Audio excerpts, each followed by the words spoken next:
suis Dido Lakama, je suis coordinateur d'une structure qui s'appelle Change ASBL, une ASBL qui est de Bruxelles, qui opère beaucoup en Belgique, notamment dans la lutte contre la discrimination, spécifiquement contre les afro-descendants, mais dans la cohésion aussi entre les communautés de Bruxelles et les communautés de la diaspora.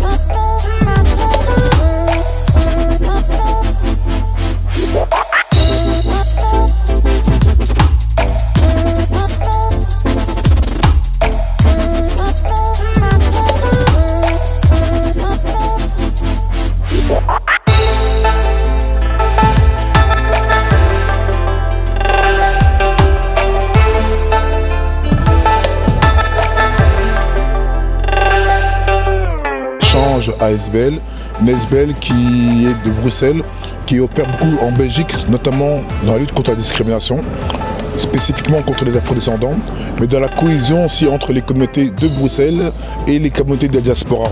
On essaye aussi de créer des ponts entre ces diasporas et leur pays d'origine. C'est pour ça qu'on a aussi créé une cellule au Congo qui opère un peu sur tout le territoire, de l'Est en Ouest et au centre.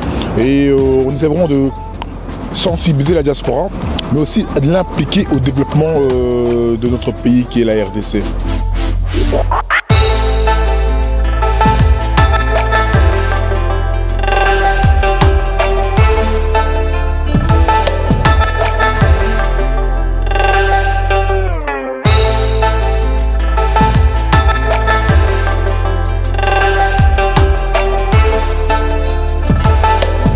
Après mon retour de RDC, du Congo, j'ai été, puisque ça fait depuis 3 ans qu'on est en collaboration avec des structures de Goma, j'ai été touché par l'afflux et la violence qui est revenue, en tout cas, c'est après la période électorale, les groupes armés justement pour prendre des positions dans le gouvernement et stratégique ont relancé des attaques et ont commencé à menacer jusqu'aux abords de Goma, dans des villes comme Saké et les alentours. Donc j'ai été me rendre sur place et j'ai été constater un peu les dégâts et surtout les besoins des populations déplacées. Ça fait encore des victimes, ça fait encore des Congolais qui sont déplacés, qu'on prend leur terre et qu'on prend surtout leur dignité, puisque aujourd'hui ils se retrouvent dans des situations catastrophiques, inhumaines, à mendier, à vivre dehors sous des tentes. Des fois il pleut énormément, vous connaissez ces zones-là, c'est des zones rocheuses, donc c'est très difficile.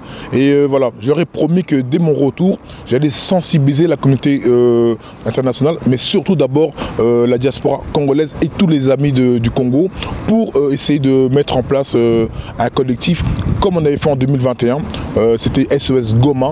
Et là on a relancé ce collectif et on a décidé de l'appeler SOS Congo pour justement venir en aide aux populations congolaises qui sont victimes soit justement de ces dommages collatéraux des bras armés ou des fois des problèmes naturels comme les volcans, comme les inondations et tout ce qui peut arriver malheureusement.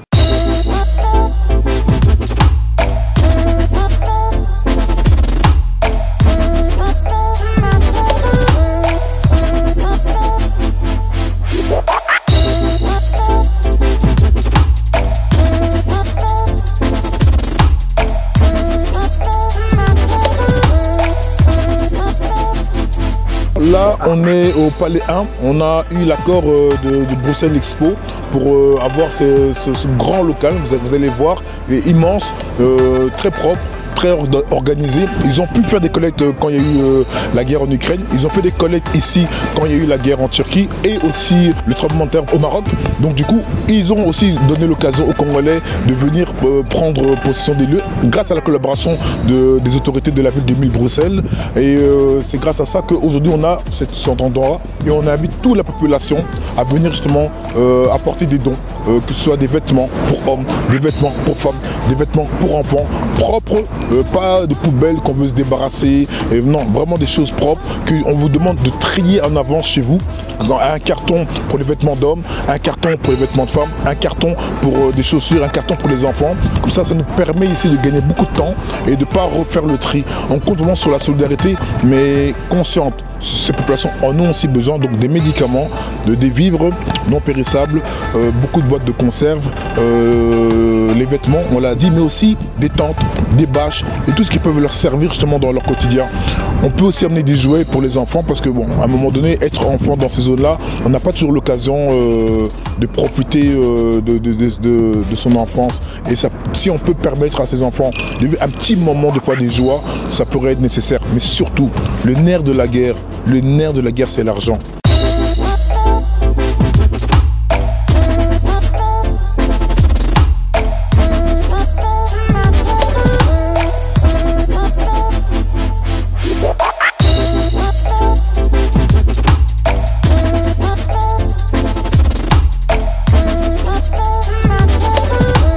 Nous sommes précisément au Palais 1, au Isel, en face du métro, à côté du commissariat.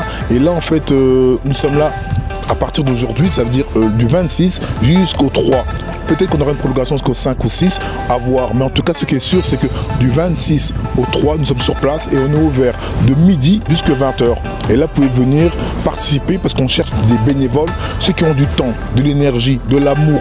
N'hésitez pas à venir nous rejoindre et comme nous, faire des tris, faire ce qu'on a besoin de faire pour que cette opération soit une réussite. Le changement commence par soi-même et si on veut que les choses changent, nous-mêmes devenons les acteurs de ce changement-là.